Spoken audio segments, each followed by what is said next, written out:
hakijan ulos! Turvapaikan hakijan ulos! Suomi ei kuulu teille! Suomi ei kuulu teille!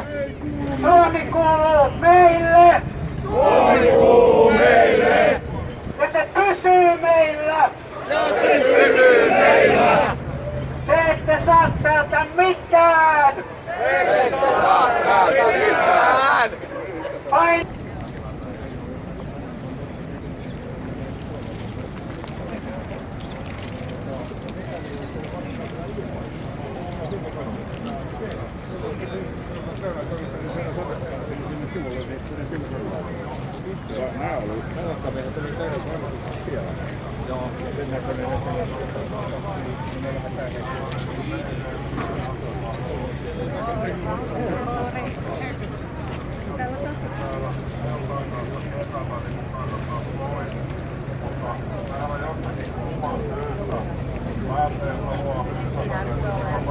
Teille patuille eikä suvakeille!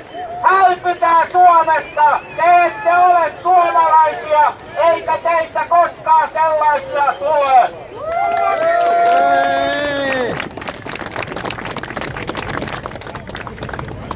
Olen hieman surullinen siitä, että meillä isänmaallisilla on edelleen hieman rivit ajallaan.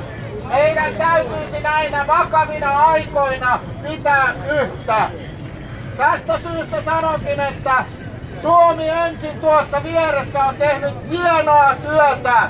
He ovat aina täysin väkivallattomasti, täysin demokratian pelisääntöjen mukaisesti pitäneet leiriä, pitäneet mielenosoituksia. Minä ehdottomasti kannatan tällaista jondilaista väkivallatonta vastaan.